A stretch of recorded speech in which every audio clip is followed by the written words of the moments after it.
주님, 우리의 찬양을 주의 병에 담으소서. 찬송가 546장으로 하나님께 찬송 올려드리겠습니다.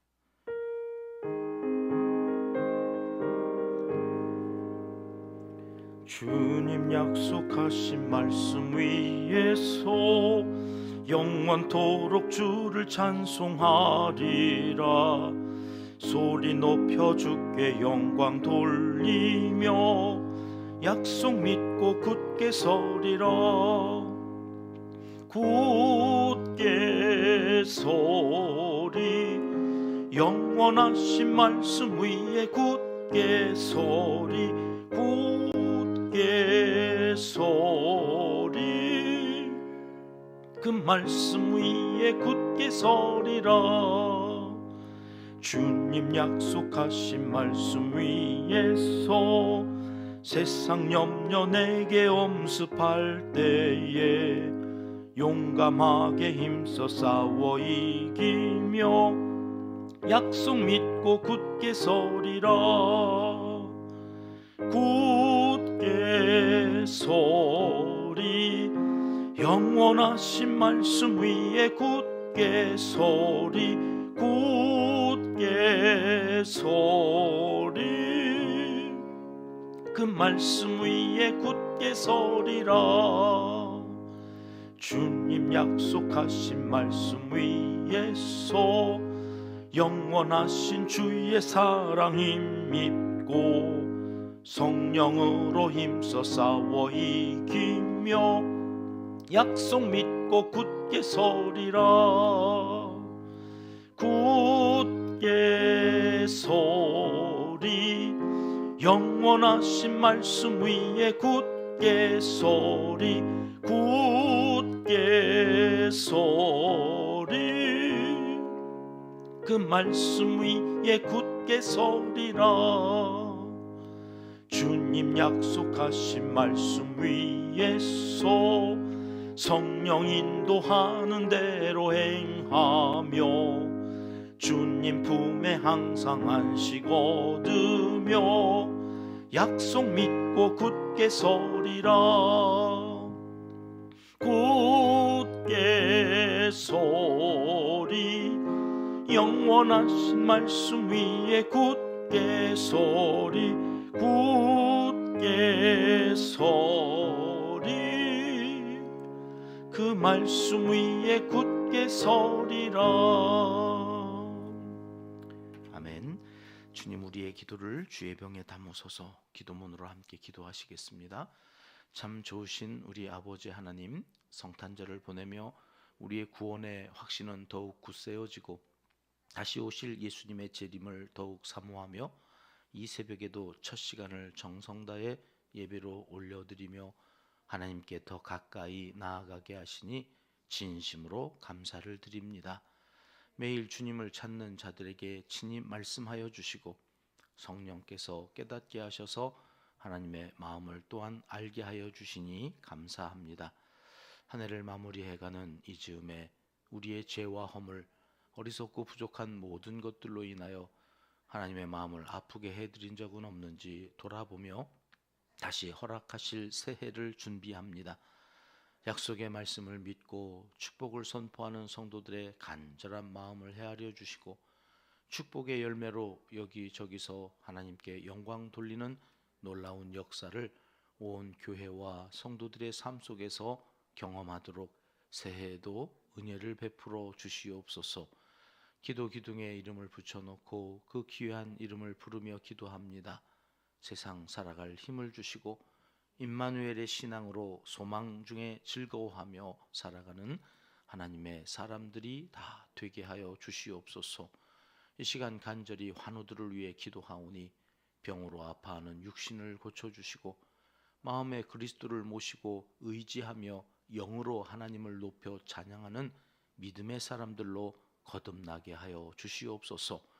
또한 날마다 기도하는 선교사님들과 농촌교회, 개척교회 사역자들을 긍휼히 여겨 주시옵소서.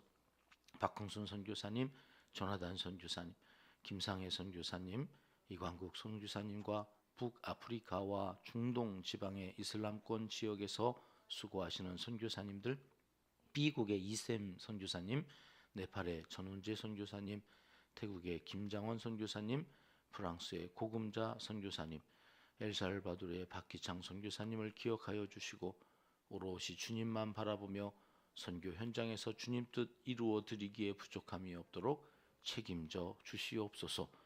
저들과 함께 신앙생활하는 동역자들에게 힘을 더하여 주시고 서로에게 용기가 되고 지혜가 되는 귀한 만남들이 더욱 풍성하게 이어지도록 성령께서 역사하여 주시옵소서. 이 한 주간도 향기나는 편지를 우편함에 넣고 기도하는 성도들을 축복하여 주시옵소서. 복음을 전하는 아름다운 발걸음에 건강을 더하여 주시고 평생에 복음 전하는 자에게 약속하신 복을 내려 주시옵소서. 향기 편지를 읽는 사람들의 마음을 감동하여 주시옵소서. 지금까지 그러셨던 것처럼 여기로 발걸음을 인도하여 주시고 함께 예배 드리는 기쁨을 영원토록 누리며 살게 하여 주시옵소서. 한국 교회가 국가의 안녕과 번영을 위해 더욱 기도하게 하시고 온 국민의 가슴에 하나님을 열망하고 사모하는 뜨거운 마음을 불어넣어 주시옵소서.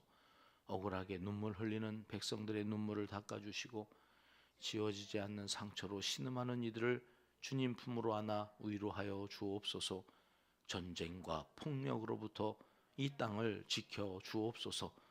북한 동포들을 불쌍히 여겨주시고 일당 독재 아래에서 순교하는 믿음의 사람들이 더 이상 환난을 당하지 않도록 성탄의 아침처럼 통일의 아침이 속히 밝아오도록 은총을 베풀어 주시옵소서. 하나님을 사랑하는 자, 곧 그의 뜻대로 부르심을 입은 자들에게는 모든 것이 합력하여 선을 이루어 주실 줄 믿습니다. 하나님이여 우리에게 은혜를 베풀어 주시옵소서. 예수님의 이름으로 기도합니다. 아멘. 이 새벽 주시는 하나님의 말씀은 열왕기상 8장 말씀입니다. 10절, 11절 말씀 함께 읽겠습니다. 제사장이 성소에서 나올 때에 구름이 여호와의 성전에 가득하매 제사장이 그 구름으로 말미암아 능히 서서 섬기지 못하였으니 이는 여호와의 영광이 여호와의 성전에 가득함이었더라. 아멘. 솔로몬의 성전 7년 동안 지어졌다고 그랬죠. 왕궁을 짓기 위해서 솔로몬이 빨리 해치우려고 하는 마음이 있었다. 그저 아버지 다윗의 유언에 따라서 왕이니까 의무적으로 꼭 지어야만 해서 지으려고 했던 것처럼 솔로몬의 마음이 엿보인다. 그렇게 말씀을 드리고 지난 시간에 왕궁을 13년 동안 지은, 그래서 애굽에서 데려온 바로의 딸을 위한 궁전까지 자기와 똑같이 이렇게 잘 지어서 왕궁 건축까지 마친 그 이야기가 지난 7장까지였고, 그 왕궁을 마치고서 그 7장의 하반부를 보면 성물을 만들어 이제 성전에 들어갈 성물들을 쭉 만들어서 오늘 8장에 오면 마지막 과정인 언약궤를 이제 옮겨오는 말씀이 1절 말씀에 기록되어져 있는데 우리 같이 읽어보겠습니다. 1절 말씀입니다.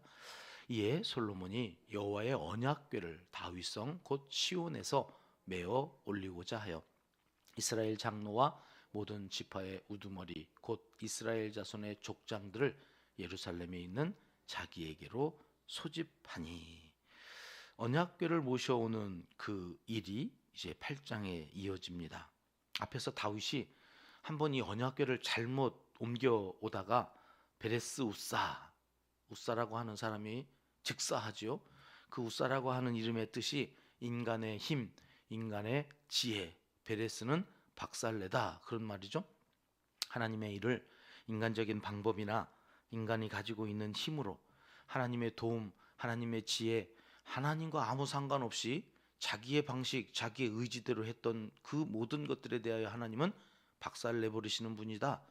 그런 의미로 베레스 우사 우리가 앞에서 살펴보았습니다. 이 사실에 대하여 솔로몬이 교훈을 얻은 거죠.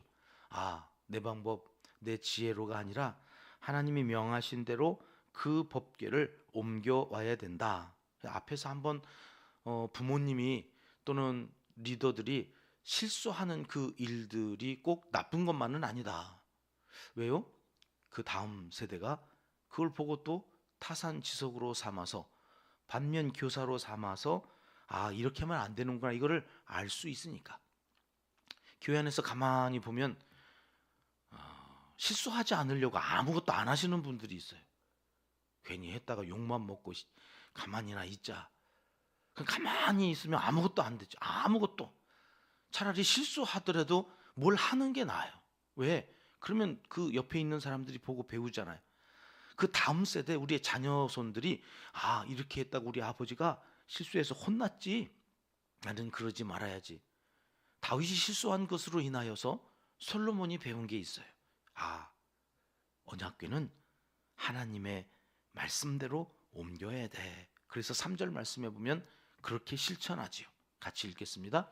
이스라엘 장로들이 다 이름에 제사장들이 궤를 매니라. 제사장들이 궤를 메어 이제 그 언약궤를 솔로몬의 성전 그 안 지성소에 옮겨오는 일을 말씀대로 준행하는 것을 봅니다. 수레에 싣고 소가 언약궤를 나르지 않고 제사장들이 어깨에 메었어요. 그리고 성전 내소인 지성소 그룹들 날개 아래에 모셔뒀다는 말씀이 6절에 기록되어져 있습니다. 같이 읽겠습니다. 시작.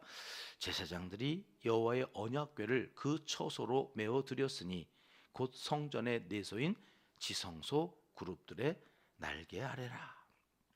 성전의 모형은 하나님께서 직접 보여주셨던 성막이죠. 그림을 준비해 봤는데요. 성막은 동쪽에 입구가 하나밖에 없다고요. 그 하나의 입구, 예수 그리스도라고 하는 문을 통하여서만 우리는 천국에 들어갈 수 있거든요. 그 문으로 입장하면 그 성막 뜰에는 뭐가 있다고 그랬어요? 번제단이 있어요. 우리의 죄를 온전히 다 불살라서 피를 흘려 대속의 그 피로 내 죄가 씻어져야 좀 더 안으로 들어갈 수 있는 거예요. 번제단에서 다 불살라 모든 재물이 하늘로 올려지면 바로 또 성소로 들어갈 수 있는 게 아니라 한번 모든 죄를 다 씻겨지는 예수 그리스도의 그 보혈의 피의 능력과 더불어서 이제 물두멍에서 우리의 손을 씻는 그 물두멍을 지나가야 이제 성소에 들어갈 수 있는 구조이지요. 그래서 성소로 손을 씻고 들어가면 그 성소에는 다음 그림을 보면 한쪽 편에는 뭐가 있어요? 7 금 촛대가 있어서 불을 밝혀요. 그 불은 어디를 향해서 비춰지느냐면 맞은편에 있는 떡상. 여기는 12지파를 상징하는 12개의 떡이 올라가 있죠. 그 떡을 비추면서 예수 그리스도의 그 빛, 생명의 떡으로 오신 예수 그리스도, 그 과정을 지나서 지성소로 한 걸음 더 나아가면 그 앞에는 뭐가 있다고 그랬어요? 분향단이 있어요. 분향단에서 연기가 막 피어오르는데 이거는 뭘 상징한다고 그랬어요? 성도의 기도를 상징한다고 그랬어요. 기도가 하늘로 올라가고 그 기도를 통하여서 우리가 더욱더 거룩하여져서 그 성소를 지나 이제 지성소로 들어가는데 그 지성소에는 아무나 들어가지 못하고 대제사장만 1년에 한 차례 들어가면 그 지성소에는 뭐가 있어요? 저 그림에는 계약궤라고 그랬는데 언약궤죠. 언약궤. 오늘 말씀에 나오는 법궤가 있어요. 그래서 그곳으로 솔로몬이 지은 성전도 이런 구조로 성전을 지어서 이제 그 언약궤를 지성소 안 그룹들 아래에다가 잘 모셔뒀다는 거예요. 그런데 오늘 열왕기상 8장에서는 그 언약궤에 대한 아주 중요한 말씀을 하세요. 9절 말씀 우리 같이 읽어보겠습니다. 시작. 그 궤 안에는 두 돌판 외에 아무것도 없으니 이것은 이스라엘 자손이 애굽 땅에서 나온 후 여호와께서 저희와 언약을 맺으실 때에 모세가 호렙에서 그 안에 넣은 것이더라. 뭐가 있었던 거예요, 그러니까. 근데 지금 두 돌판 외에는 아무것도 없다고 그래요. 그럼 우리는 이미 다 알고 있죠. 앞에 레위기 지나오면서 계속해서 이 말씀들을 가지고 여러 차례 주일 오후에도 설명을 드렸었는데 여기는 뭐가 있었어요? 두 돌판 외에 그림이 있나요? 예, 아론의 쌍난 지팡이와 항아리. 저 항아리는 뭐가 들어있을요? 만나를 담아놓은 항아리가 저 법궤 안에 있었어요. 히브리서 9장 4절에 금항아리, 아론의 쌍난 지팡이, 언약의 돌판이 있었다. 이 히브리서 기자는 레위기에 아주 정통한 그 기자가 기록한 내용인데요. 저 세 가지가 있었죠. 물론 우리가 주일 오후에 살펴보면서 이것은 하나님의 뜻은 아니었다 그랬습니다. 하나님의 뜻은 원래 저 아론의 쌍난 지팡이와 만나 항아리는 저 법궤 앞에 두라고 그랬지 안에다 두라고 하지 않았다 하는 거 살펴보셨죠? 저 안에는 원래 두 돌판만 있었어야 되는 게 맞아요. 하나님의 뜻이에요. 근데 어떤 우여곡절 가운데에서 이게 안에 다 들어왔었는데 지금 솔로몬의 성전에 이 법궤를 가져와서 보니까 거기에는 그 두 개는 사라져 버리고 없어요. 뭐만 남아 있어요? 두 돌판만 있단 말이죠. 이 말씀을 여기에 굳이 왜 기록해 놓았을까요? 여러분, 그동안 다윗성 예루살렘으로 이 법궤 언약궤를 가져와 놓고는 방치해 놓은 거예요. 그렇겠죠. 뭐 성전이 있기를 해요 그때에. 그리고 거기에 무슨 성막이 있었어요. 그러니까 이거를 가져오기만 했지 다윗도 이거를 잘 관리하지 못한 그 사이에 사람들이 야 이게 뭐냐 하고 열어봤는데 거기에 세 가지가 들어있어요. 근데 뭘 가져갔다는 거예요? 아론의 쌍난 지팡이하고 만나 항아리 이걸 가져갔다는 거예요. 왜 돌판은 안 가져갔을까요? 무거워가지고 안 가져갔을까요? 그래 돌이라 무거워서 무겁기도 했지만 여러분 아론의 쌍난 지팡이는 신기하잖아요 이게. 에? 죽은 나무에서 야 무슨 싹이 났다냐? 우리는 이 역사를 알죠. 야 너만 하나님하고 대화하냐? 너만 하나님이 세운 사람이냐? 이래가지고 지도자들끼리 갈등이 일어나가지고 아론이 하나님이 세워놓으신 그 질서에 대하여 사람들이 자꾸 막 뭐라고 그러니까 다 가져와. 각 지파의 대표되는 사람들이 그 지팡이를 가져왔는데 싹은 어디에서 만난 거예요? 아론. 이거를 이스라엘 사람들이 다 하니까 이건 신비한 거다. 그래가지고 사람들한테 가져가서 자랑하고 싶었겠죠. 아니면 비싼 값에 팔고 싶었는지도 모르죠. 만나 항아리도 마찬가지예요. 40년 동안 하늘에서 만나가 내려서 굶어 죽지 않았어요. 얼마나 신비로워요. 그러니까 이 신비로운 것에 대해서는 사람들이 혹하거든요. 신비로움에 빠지면 여러분 신앙도 헷갈리기 시작해요.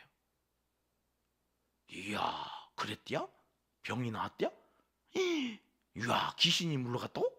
여러분 이거에는 2단 3단이 막 돼가지고 그 할렐루야 기도원 같은 경우는 막 뉴스에도 나왔잖아요. 막 휘버파 그런 병이 나았다고 그러니까 글로 다 가. 그러니까 사람들이 글로는 다 가고 거기에는 관심을 가져. 그러니까 없어져 버린 거예요 지금. 근데 정작 관심을 갖고 신경을 쓰고 마음을 둬야 될 뭐에는 하나님의 말씀 율법은 관심이 없어. 그건 가져가 봐야 돈도 안 되고 무겁기만 하고 사람들이 눈여겨 보지도 않아요. 야 말씀 하나님이 주신 이 말씀이 중요해. 너나 해 너나. 아무도 관심을 갖지 않으니까 안 가져가. 그래서 남아 있는 거예요 지금.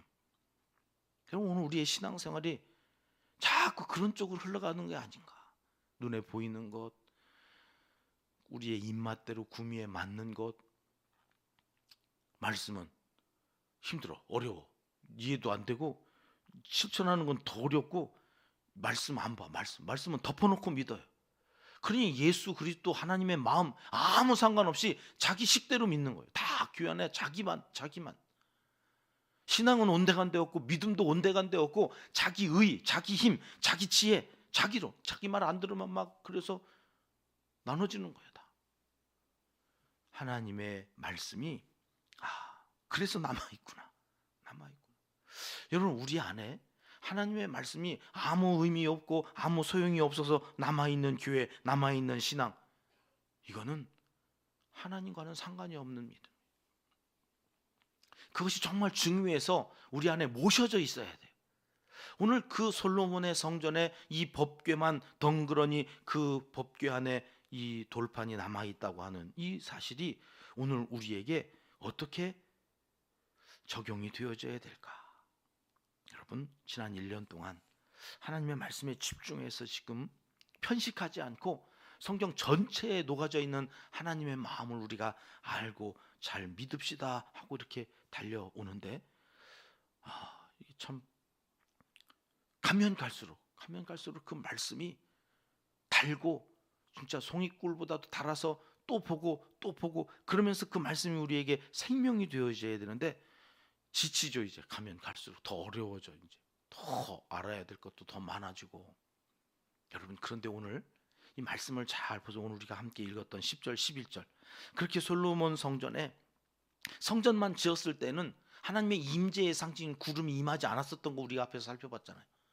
그 구름이 이때 임하는 거 보세요. 10절 11절이에요. 같이 읽습니다. 제사장이 성소에서 나올 때에 구름이 여호와의 성전에 가득하며 제사장이 그 구름으로 말미암아 능히 서서 섬기지 못하였으니 이는 여호와의 영광이 여호와의 성전에 가득함이었더라. 이게 내일 우리가 살펴볼 텐데, 솔로몬에게도 하나님이 그렇게 말씀하세요. 성전 지었다고 끝이 아니다. 너 성전 지은 거 가지고 내가 감동할 줄 아냐? 웃기지 마라. 성전 그거 나한테는 아무 의미 없는 거야. 그러면서 하시는 말씀이 이거예요. 말씀. 네가 말씀대로 준행하고 그 말씀 따라 살면 하나님이 다윗에게 언약한 그 말씀을 대대로 지켜가시겠다. 그 성전도 그대로 지켜주. 그러나 그 하나님을 떠나면 그 성전 흔적도 없이 사라지게. 그 솔로몬 성전이 완전히 무너지죠. 그것을 다시 세우겠다고 오신 분이 예수 그리스도예요. 너희가 그 성전을 헐어봐라. 내 사흘 만에 다시 지을 거다. 여러분, 오늘 이 말씀이 우리에게 생명의 말씀이 됐으면 좋겠어요. 그렇구나. 신비주의적인 거, 우리가 그렇게 관심 갖는 하는 그 모든 것들이 다 아무것도 아닌 것이 될 수 있어요. 왜요? 마태복음 24장에 예수님이 그렇게 말씀하셨거든요. 같이 읽어보겠습니다. 35절 말씀 시작. 천지는 없어질지언정 내 말은 없어지지 아니하리라.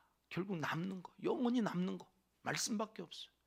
그 말씀에 우리 집중해야 되고, 그 말씀이 무엇을 진정 이야기하시는 것인지 하나님의 마음을 읽어가야 돼요. 신비한 경험, 각종 은사, 방언 다 소용없어요. 병 고치는 거 이거 막 의미 없는 거예요. 오직 말씀대로 내가 믿고 있는가, 하나님의 말씀 앞에 순종하며 오늘도 살아가려고 하나님 앞에 서서 그 하나님의 뜻을 헤아려 오늘 하루도 겸손히 살아가는 사람의 그 삶을 하나님은 감동하시고 거기에 임재하셔서 오늘도 형통한 삶을 살게 하신다는 것입니다. 올해 하나님의 말씀에 집중한 은평교회에 하나님의 영이 오늘 본문의 말씀처럼 충만하게 임하여 이곳 성전에서 드리는 예배와 기도, 성전을 향하여 다니엘처럼 기도하는 모든 성도님들의 주님을 향한 사랑이 2025년 새해에도 더욱 충만하게 되어 하나님의 임재가 여러분들의 삶의 자리자리, 여러분들이 기도하는 자녀 손들의 삶의 자리자리에 가득 넘쳐나시기를 하나님은 이 시간 간절히 원하시고 계십니다. 기도하겠습니다. 하나님 아버지, 겉으로 보여지는 성전이 아니라 그 안에 모셔져 있는 하나님의 말씀이 귀한 줄을 알고 말씀에 집중하며 한 해를 살게 해주셔서 감사합니다. 하나님의 마음을 힘써 알라 호세아 선지자를 통해 말씀하신 것처럼 여기 은평에서 힘을 다해 말씀에 집중하고 하나님을 알아가는 일에 집중할 때에 약속하신 그 복을 다 받아 누리는 하나님의 사람들이 되게 하여 주시고, 예배 때마다 오셔서 이곳에서 영광을 받아 주시옵소서. 예수님의 이름으로 기도드립니다. 아멘. 주님 가르쳐 주신 기도입니다. 하늘에 계신 우리 아버지, 아버지의 이름을 거룩하게 하시며 아버지의 나라가 오게 하시며 아버지의 뜻이 하늘에서와 같이 땅에서도 이루어지게 하소서. 오늘 우리에게 일용할 양식을 주시고 우리가 우리에게 잘못한 사람을 용서하여 준 것 같이 우리 죄를 용서하여 주시고 우리를 시험에 빠지지 않게 하시고 악에서 구하소서. 나라와 권능과 영광이 영원히 아버지의 것입니다. 아멘. 자유롭게 기도하시겠습니다.